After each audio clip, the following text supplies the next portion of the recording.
97% of our planet's water is salt water. This means only 3% of the planet's water is fresh water.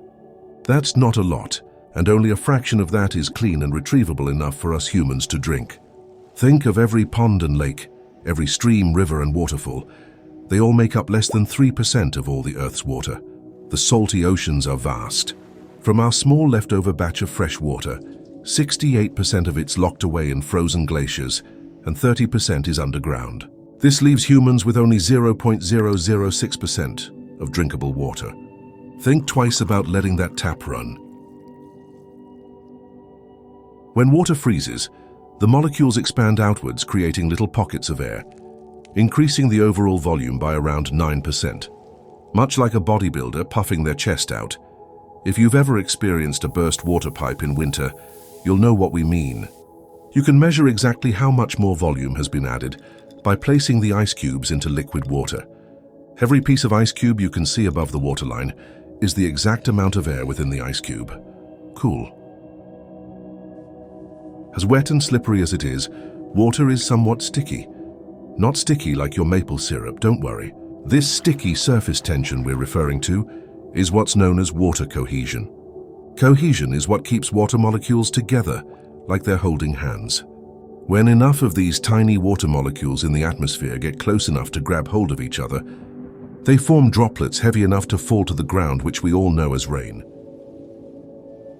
Adhesion, however, is when the water droplets hold onto a different surface they like. For example, a rain droplet slowly rolling down your window. This sticky combination of cohesion and adhesion allows the inner walls of plants and trees to grab the water from the ground and suck it up like a straw. We're all here because of sticky water. Around 400 billion gallons of water is used every single day in America alone. That's 100,000 gallons of water per American per year. That's around 275 gallons of water per American per day. That's obscene. Now, before you go into the comments claiming the math ain't mathing, this figure accounts for drinking water, thermoelectric power generation, material production and agriculture, to name a few. Your average cheeseburger requiring nearly 700 gallons of water to produce. I initially struggled to believe the insane water usage per person until I found out it takes 20 gallons of water to produce 1 pint of beer. Ouch. So unfortunately, in other parts of the world, this trend of throwing water away isn't taken for granted.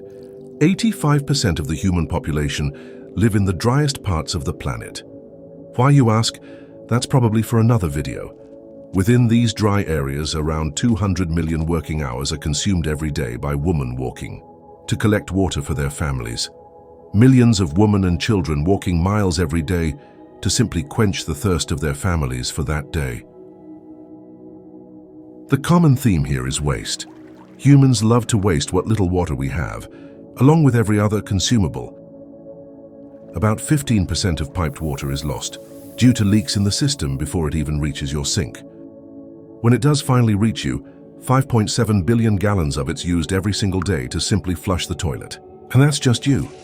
300 tons of water is required to produce 1 ton of steel. The Empire State Building is said to have 60,000 tons of steel standing tall. That's 18 million tons of water for one building. Flying from LA to San Fran, that'll cost you 9,000 gallons of water. 1 slice of bread, 11 gallons of water. 1 apple, 18 gallons of water. 500-gram bar of chocolate, 3,200 gallons of water. Everything you do, everywhere you look, everything you consume, water is our currency. There's a guesstimated 326 trillion gallons of water on this planet. That is a lot. Scientists theorize that most of this water came from many millions of years of asteroid and comet bombardment to our little round rock, bringing enough hydrogen and oxygen to fill our planet up with water in the early days of our solar system. Just enough to leave us something to stand on. How lucky. Truth is, we don't know where the water came from, but wherever it came from, it brought with it our very reality. Underground water. The amount of fresh water within the Earth's surface is staggering, around 25 times greater than all the lakes, streams and rivers on the planet combined. Americans extract 27 trillion gallons of water from the ground every single year. The good old water well has served humanity with drinkable water for as long as 8,000 years, the earliest of which were found in Cyprus and Israel. Water is known as the universal solvent. Due to water having both positively charged hydrogen atoms and negatively charged oxygen atoms, it can dissolve more substances than any other liquid, even more than sulfuric acid. Sugar. Coffee. Stir away. Cleanliness. It's said that roughly 50% of all occupied hospital beds around the world are due to water-related illnesses and disease. 10% of the entire global health burden would be mitigated if clean drinking water were supplied to everyone. Clean water is one of the biggest challenges faced by humans today, and the problem is only expected to grow exponentially as population increases. Apparently, 1/3 of the annual spending on bottled water would be enough funding for clean water infrastructure globally. All issues in this video could be fixed pretty rapidly for the price of 4 months' worth of bottled water. But Fiji water's cool or something, right?